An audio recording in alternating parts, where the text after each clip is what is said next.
Hi guys, welcome to sizzling tea. तो आज मैं कोई रिव्यू नहीं कर रही हूँ, मैं किसी इन्हीं के रिलेटेड एक टॉपिक पे बात कर रही हूँ, तो स्क्रीनशॉट शायद मैं नहीं लगा पाऊंगी। आपसे सुनते रहिए। तो जो इसका ये था ना कि जो उसने प्लेट गिराई थी और उसमें इतना हंगामा मचाया था, उसी से रिलेटेड बात है।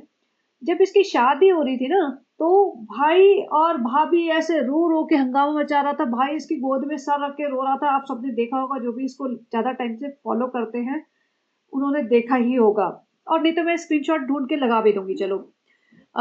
तो उसमें आपने देखा होगा कैसे रो रहा था, तेरे को कोई भी दिक्कत आएगी तो मुझे बताएगी, तो मुझे बताएगी। अब भैया, तुम्हारी बहन दहाड़े मार मार के रो रही है, भाग रही है, उसे हर वक्त मोहदा में जाके घबराहट होती है, उसकी आवाज मेमने जैसे निकलती है। और मतलब, तो रीजन क्या, आप लोग जाके पता क्यों नहीं करते? आप ढूंढो, पूछो, पता करो, फोन करो, मिलने जाओ। भैया इकलौता भाई है। जब से इसकी शादी हुई है, एक बार ये मोहदा नहीं गया है।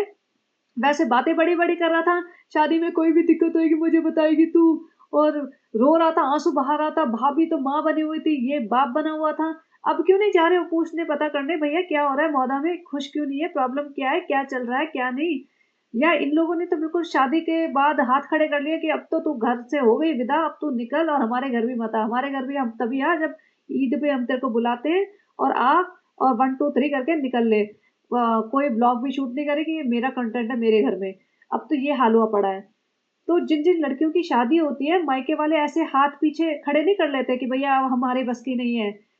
लड़की वालों की पूरी रिस्पॉन्सिबिलिटी बनती है उनका जानने की कि उनकी बेटी उनके ससुराल में, मतलब लड़की के ससुराल में खुश है या नहीं है, ठीक से उसे रख रहे हैं नहीं रख रहे, परेशान तो नहीं हो रही है। ये लड़की वीडियो बना बना के ऐसे दहाड़े मार मार के सुबक सुबक के रो रही है।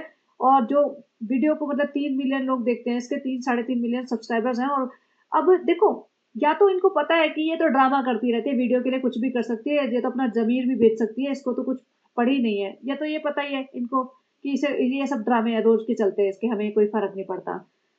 या फिर इनको इतने ज्यादा, इनके रिश्ते इतने खराब हो चुके हैं कि ये किसी के रिश्ते में क्या चल रहा है, किसी की लाइफ में, उसमें पड़ना ही नहीं चाहते हैं। यही 2 रीजन होंगे ना। अब ये देख लो, जो हज पे जाता है, और पिछली बार उम्रा पे भी जब जा रहे थे इसके सास ससुर, तो बहुत सारे आस पड़ोस वाले मिलने आए थे, और जब उम्रा से आए थे तभी भी मिलने आए थे। और यहाँ पे हज तो उम्रा से बड़ा माना जाता है। और इसमें भी अभी बहुत सारे लोग उनसे मिलने आ रहे हैं, और अभी आएंगे भी, जब ये हज पे निकलेंगे तब आएंगे। लेकिन यहाँ तो इसकी अम्मी को तो पड़ी नहीं है, अम्मी तो मौदा जा ही नहीं रही है। अम्मी भी चली जाती मौदा 2 4 दिन के लिए, घूम फिर आती। लोनावला जब 4 दिन के लिए जा रही है, तो अपने समधी जगह इनके, वो मिल मतलब हज के लिए जा रहे, तो मिलने क्यों नहीं गई? चली जाती। ना ना ना, वो नहीं करेंगे। और कुछ सामान भी नहीं भेजा। मतलब होता है ना कि चलो बेटी ससुराल जाती है तो सास ससुर के लिए कुछ सामान भेजते हैं, मतलब एक रिचुअल भी होता है, ट्रेडिशन भी होता है, और लोगों को अच्छा भी लगता है। एक ही बेटी है इनकी, कोई 5 7 बेटियां नहीं है कि भैया हम कर करके थक गए अब हमसे नहीं हो पाएगा। वो नहीं है। भाई भी एक ही है, मतलब एक एक है इनके घर में सब। तब ये हाल है। अम्मी को तो ये चिंता रहती है, बेटी क्या लाई है, प्याज ले आई, तुम्हारे खेतों में प्याज बहुत अच्छी है, मटर ले आई, चने ले आई, मतलब ले आई ले आई ले आई, मेरे को दे दो, मेरे को दिला दो। मैंने देखे हैं अपनी फैमिली में, एक्सटेंडेड फैमिली में लोग देखे हैं जिनको सिर्फ लेना लेना आता है, देने के नाम पे ऐसे घबराते हैं वो। तो इसकी अम्मी का यही हाल है। और जो रही बात बेटी को संभालने की, हर इंसान को ना अपनी बेटी को संभालना चाहिए। एक्चुअली मैं स्नैपी गर्ल्स का वो देख रही थी, आजकल वीडियो में बड़े कलेश चल रहे हैं उसके, मैं कभी कभार देख लेती हूँ। उसमें भी यही है कि वो स्नैपी गर्ल के जो मायके वाले आ गए थे, तो वो उसकी सास ने उसको ठीक ठीक से ट्रीट नहीं किया, तो रो रही थी, अपनी माँ को बोल रही थी दोबारा मत आना। और लाइक क्यों नहीं आना? उनकी बेटी है भाई, पाल पोस के बड़ा किया, 25 26 साल, जितने साल की भी जब तक शादी नहीं हुई थी तब तक रखा है। ऐसे थोड़ी ना कि अचानक से बोल देंगे अभी तुम मत आना तो नहीं आओगे। उनका पूरा हक बनता है अपनी बेटी के बारे में जानने का, कि कैसे रह रही है, ठीक से रह रही है, खुश है नहीं खुश है, और उसको सपोर्ट करने का, इमोशनली सपोर्ट करने का। और अगर नहीं ठीक है तो अपने घर रखने का, जैसे भी करो। देखिए, ये थोड़ी कि शादी कर दी भैया, हाथ पीछे कर लिया, बस अब तुम जानो, तुम्हारी लाइफ जाने। और शादी इन्होंने इसकी शादी, सबा की शादी तो धूम धड़ाके से इन्होंने बारात निकाल के की है, ऐसा नहीं कि कहीं भाग गई हो और फिर उन्हें पता ही ना हो। तो अब क्या हो गया है कि इन्होंने सारे रिश्ते तोड़ लिए। मौदा तो ऐसी इनकी खुद की सिटी है जिसमें इनका पूरा खानदान रहता था, यहीं पले बड़े हैं ये। ऐसा भी नहीं कि कहीं विदेश में जाके इन्हें सबा की ससुराल वालों से मिलना है। तो क्यों नहीं जाते ये? क्यों नहीं जाता शोएब? शोएब तो अभी घर में बैठा है पिछले 3-4 महीने से, जब से ये झलक खत्म हुआ है। दीपिका घर में बैठी है। दीपिका तो सारे दिन घूमती फिरती रहती थी, अब क्यों नहीं जाती? दुबई तो चले जाते हैं बच्चा लेके, मोहदा क्यों नहीं जाते? जब से सबा की शादी हुई है, शोहेब दीपिका एक बार भी वहां नहीं गए। ऐसा होता है कभी? आप बताइए, आपकी फैमिली में कभी ऐसा होगा कि हुआ है कि बहन की शादी हो, भाई, चलो पापा बीमार है तो पापा को एक्सक्यूज है, लेकिन माँ तो भैया घूम फिर रही है, कहीं भी ले जाओ उन्हें, माँ भी नहीं जा रही है। एनिवर्सरी के टाइम पे चली गई थी सजने धजने, क्योंकि वो तो भैया फिर ऐसा था ना कि शोएब ने तो बोल दिया मैं नहीं जाऊंगा, दीपिका ने बोल दिया मैं नहीं जाऊंगी। अब माँ को था थोड़ी तो इज्जत रख लो, फिर बेटी है वहां पे पार्टी होएगी, फिर वीडियो बनेगा, तो हम चलते हैं। तो अभी हज के लिए क्यों नहीं गए? मिलने क्यों नहीं जा रहे? और सनी इतना चौड़ा हो रहा है वहां पे कि फ्रेंड्स, हम आपके सब कुछ बता देते हैं, अपनी लाइफ का सब कुछ बता देते हैं, हम हकीम के पास जा रहे हैं क्योंकि मेरा बच्चा नहीं हो रहा है। भाई तूने ये क्यों नहीं बताया? तू बौदा क्यों गया था अभी 2-4 दिन पहले? क्यों नहीं बताया कि तेरी बहन जाने वाली थी? बताता ना, सब हर चीज बता देते हैं वीडियो में अपने फ्रेंड्स को। और फिर ये क्यों नहीं बताया कि तेरी बीवी क्यों नहीं गई? ये क्यों नहीं बताया कि तेरे माँ बाप को कुछ प्रॉब्लम है तेरी बीवी से, या तेरी बहन को प्रॉब्लम है, या रीजन क्या था? हम तो सब बताते हैं, हमारे बच्चा नहीं हो रहा, मैंने दर दर की ठोकरें खाते फिर रहे हैं कि बच्चा हो जाए, इसका ट्रीटमेंट करवा रहे हैं, हम इसका ये करवा रहे हैं। सारी चीजें बताते हो तो सारी चीज ढंग से बताओ ना। और ये प्लेट गिरने का नाटक, आप सोचो, आप इमेजिन करो कि प्लेट गिर गई खाने की, तो ऑब्वियसली एक चढ़ रही होगी टेढ़ा मेढ़ा, इसका होश तो हो रहता नहीं है। एक हाथ से, जैसे मैंने बताती हूँ, दुपट्टा संभालती रहती है, एक हाथ से 24 घंटे हाथ खींच के ये अपना वीडियो बनाती रहती है। कुछ ठोकर लगी होगी, गिर गया होगा, स्टील की प्लेट टन टन टन टन टन करी होगी। तो ऐसे में अगर होता है तो पहली बार जिंदगी में तो नहीं हुआ होगा इसके हाथ से कुछ गिरा है। बचपन में, बचपन से लेके चीजें गिर जाती है हाथ से, कभी कुछ हो जाता है, कभी कुछ गिर जाता है। तो तुम क्या अचानक से भाग के अंदर चले जाओगे? छोड़ दोगे खाना फैला हुआ? मुझे तो इस बात पे यकीन नहीं होता कि खाना फैला हुआ था, क्योंकि इसके हाथ में रोटी थी। चक्कर क्या था कि प्लेट गिर गई और रोटी हाथ में रह गई। या तो एक हाथ में रोटी लेके चल रही थी, एक हाथ में कैमरा लेके चल रही थी, तो प्लेट कौन से हाथ में थे, कौन कितने हाथ हैं इसके? तो ये समझ नहीं आ रहा मुझे। और ऐसा तो हो नहीं सकता एक ही हाथ में प्लेट भी और एक ही हाथ में रोटी भी, और प्लेट गिर गई और रोटी हाथ में रह गई। मतलब मुझे नहीं, इमेजिनेशन में मेरे तो आ नहीं रहा है क्या हुआ है। दूसरी बात, जब इसके घर में याद है तो पानी भर गया था एक बार, कि पूछती अम्मी तुमने पानी छोड़ दिया खुला, नानी तुमने पानी छोड़ दिया खुला, अल्लाह पानी भर गया। ये रिकॉर्ड कर रही थी, भाग के जाके रिकॉर्ड कर रही थी। रेहान और ये सब झाड़ू मार रहे हैं, लेकिन ये रिकॉर्ड करने में लगी हुई, दिखा रही है कि भैया पानी भर गया।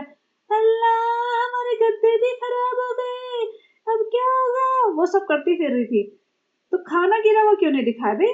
और खाना गिरा, उसके बाद सनी ऊपर तक गया, खाना गिरे की 4 वो सीढ़ियां को उलांग के गया होगा उसको रिकॉर्डिंग करने। उसको रिकॉर्डिंग की पड़ी है, उसको पता है भैया मोहतरमा हंगामा मचा देगी कि लाइफ में इतना बड़ा इवेंट हो गया, मैं रो रही थी और तूने रिकॉर्ड नहीं किया, तेरे को तो मैं भगा दूंगी, तेरे को तो मैं पैसे नहीं दूंगी इस महीने के। तो भागा भैया, कुछ हुआ है, मैं रिकॉर्ड कर लूं, पहले रिकॉर्ड कर रहा है। अभी अभी बाद में आती हूँ। और उसके बाद उसने उसको कंसोल किया है, उसके बाद उसकी माँ साफ कर रही है। तो ये सब तो उसके संस्कार है कि माँ साफ करी हो। तो मैं पुराने वीडियो में बोल चुकी हूँ, सारी बातें रिपीट नहीं करूंगी, लेकिन खाना गिरा हुआ ना दिखाए ऐसा हो नहीं सकता था। और मतलब ऐसा जिंदगी में पहली बार हुआ इससे कि खाना गिर गया हो। अभी थोड़े दिन पहले की बात है, मैं फ्रिज में से दही निकाल रही थी, दही का अच्छा बड़ा बर्तन था स्टील का, और दही के ऊपर ढक्कन जो प्लेट था वो ऐसी थी कि मतलब उसका फिटिंग सही नहीं बैठ रही थी। और क्या होता है ना, प्लेट फ्लैट होती है, उसके ऊपर कुछ और रख देते, फिर उसके ऊपर कुछ और बर्तन रख देते हैं। तो मैं ऐसे कर रही थी और दही वाला की प्लेट खिसक के, जो भी है पूरा दही का बर्तन जमीन पे गिरा, और पूरे फ्लोर पे दही दही, और फ्रिज के ऊपर भी दही। मतलब गुस्सा तो मुझे बहुत आया अपने आप पे कि अब मेरा काम बढ़ गया। लेकिन ये थोड़ी है मैं छोड़ के फेंक दूंगी और चली जाऊंगी ऊपर कमरे में और रोने लग जाऊंगी कि अब मैं नहीं करूंगी, और 2 घंटे तक फैला पड़ा रहने दूंगी। करेंगे ना, जो भी जिससे भी नुकसान हो जाता है, दूध उबालते हैं, दूध उफन जाता है, इसका रोज उफनता है। तो फिर ये करती है ना सफाई, रोने तो नहीं बैठ जाती है मुंबई में आके। मुंबई में तो ये नहीं रोती है, वहां तो इसको घबराहट नहीं होती। अच्छा मैंने ना अभी आज 4 शॉर्ट्स डाले हैं, आप जरूर देखना। इसके पुराने हैं जो टिकटॉक के वीडियो बनाती थी, नाचती गाती थी, एक्टिंग करती थी, अदाएं कर दिखाती थी, और मुझे लगता था कि सब लोगों को पता है ये बातें, ये नॉर्मल सी बात है। लेकिन कई मेरे को कमेंट्स आए ऐसे कि ओह ये ऐसी थी, हमें तो पता ही नहीं था, ओह हमें तो आंखें खुल गई। और एंड आई वाज सरप्राइज कि अरे सही में लोगों को नहीं पता था ये ऐसी है, क्योंकि मुझे तो पता था, मैं तो इसके टिकटॉक के सारे देख चुकी हूँ, मेरे पास बहुत सारे वीडियोस हैं इसके, मैं डालूंगी अभी धीरे धीरे करके, रोज ही डालूंगी। तो ये तब तो इतनी अदाएं शदाएं दिखा रही है, तब तो इतने ड्रामे दिखा रही है, तब इसको घबराहट नहीं हो रही है, मौदा में जाके इसको इतनी घबराहट हो जाती है, पता नहीं कौन सा भूत दिख जाता है। हम फ्रेंड्स को छुपाते नहीं है तो छुपाते नहीं हो तो बताओ दा क्या होता है। और तुम्हारे पे इतने एलिगेशन लग रहे हैं, इतने एलिगेशन लगते हैं, जो महर की मम्मी के बारे में 4 क्वेश्चन आ गए तो फटाफट वीडियो बना रही है महर की मम्मी का सच। अच्छा ऊपर से एक और चीज क्लिकबेट डालने लगी है। पहले जो इसके वीडियोस होते थे ना वो ऐसे होते थे कि सपोज लोनावला गए, भाभी का बर्थडे मनाया, साथ में घूमे, या भेलपूरी बनाई, या लड्डू बना के खाए, ऐसे टाइटल होते थे। अब ससुराल में पहली बार रोई, और वो स्क्रीनशॉट भी ऐसा है जब माँ सास ऐसे गले लगाने की कोशिश करे वो वाला, ताकि जो नहीं भी देख रहा हो ना उसकी फीड में आ जाए तो उसे लगे हाय बेचारा पता नहीं क्या हो गया, ससुराल में पहली बार रोई तो कुछ तो ससुराल में तंग किया होगा, देख ले जरा। ऐसे क्लिकबेट वाले। तो ये इसका डेस्परेशन दिखता है कि कुछ भी कर लूं, कुछ करूं, हाय हाय हाय कि लोग मुझे देखें। तो जो पैसे की भूख मची हुई है ना, और सनी तो गुलाम बना हुआ है बिल्कुल। मतलब इसमें इतना वो नहीं है कि अपने माँ बाप के लिए स्टैंड ले, माँ साफ कर रही है, वो खड़ा हुआ देख रहा है, वीडियो बना रहा है, कि शर्म आनी चाहिए। वैसे बनता है मैं मेरे माँ बाप सबसे अच्छे हैं, मेरे माँ बाप दुनिया में सबसे अच्छे, और तू दुनिया का सबसे बेकार बेटा है। जो माँ बाप ना पुराने जमाने के जो माँ बाप होते थे वो बेटा इसीलिए चाहते थे कि लड़का लड़की में जो मानते थे ना डिफरेंस, की लड़का हमारा बुढ़ापे का सहारा होगा और बेटा हमें संभालेगा, उनके यही मतलब माइंडसेट होता था। अब ऐसा सनी जैसा कि जहां दिखी पैसे वाली लड़की छोड़ के भाग लिया अपने माँ बाप को, और फिर कहे मेरे माँ बाप बहुत अच्छे हैं, दुनिया के सबसे अच्छे हैं। दुनिया के सबसे अच्छे माँ बाप है, तेरी माँ पोछा लगा रही है, तेरी बीवी ने पूरी प्लेट का खाना गिरा दिया है, जो भी करा है, और तू खड़ा खड़ा रिकॉर्ड कर रहा है। बहुत अच्छी बात है। ऐसे बेटे ना किसी को मतलब देने से पहले भगवान सोचे कि सही में किसी को ऐसा बेटा चाहिए भी या नहीं चाहिए। और ये तुम सालो तुम बहुत अच्छी हो, तुम बहुत प्यारी हो, तुम सबके लिए करती हो, मेरी माँ के मुंह पे मारनी चाहिए थी ना प्लेट, तुमने जमीन पे क्यों फेंक के मारी। कोई कह रहा है इसे फेंक के मारी होगी, कुछ झगड़ा हुआ होगा इसे फेंक के मारी होगी, और फिर जाके रो रही है सुबह सुबह के, और फिर बाद में ये ट्रीट करेगी, मतलब उसको पोर्ट्रे करेगी अपनी इमेज की, मैं तो इतनी सीधी हूँ, इतनी बोली हूँ, तेरी माँ ने मुझे कुछ बोल दिया था और फिर मेरे को गुस्सा आ गया, मेरे को हार्मोनल इशू है, मेरे को पीसीओडी है, मुझे पता ही नहीं चलता कि क्या हो गया, मैंने कब प्लेट मारी। सनी मैंने मारे थे फेंक के तेरी माँ के मुंह पे, सनी क्या हो गया था मुझे याद ही नहीं है। तो ये उसको ना इसे बोलते हैं इमोशनल ब्लैकमेलिंग, कि एक बंदे को सामने से इमोशनली ट्रैप कर दो तो उसे लगेगा हाँ सही में बहुत सीधी है, इसको यहाँ मौदा में रहने में घबराहट होती है, इसको परेशानी होती है, तो मैं इसको यहाँ ना लाऊं। वैसे भी ये आना तो चाहती ही नहीं है, लास्ट मिनट तक इसको रोना आ जाता है। आ, आना ही नहीं चाहती है ये। भैया जब तुम्हें मौदा में रहना नहीं था, तुम आना ही नहीं चाहते थे, क्यों करी तुमने मौदा के लड़के से शादी। करती मुंबई में, फंसा लेती मुंबई में, मुंबई में फंसा तो तुम रही थी कई सारे, और फंसा लेती थोड़े से। और फ्रेंड्स भाई निकलने नहीं देता था घर में, भाई ने बहुत रिस्ट्रिक्शंस लगा रखी थी, भाई ने कहा था जहां भी जाओगी रिजा के साथ जाओगी, भाई को मेरी हरकतें करतूतें सब पता थी।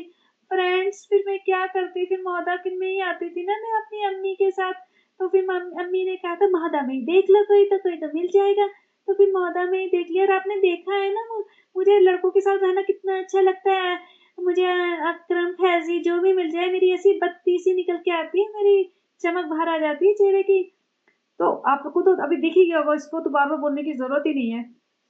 और ये हकीमों के चक्कर काट रहे हैं, हकीमों के।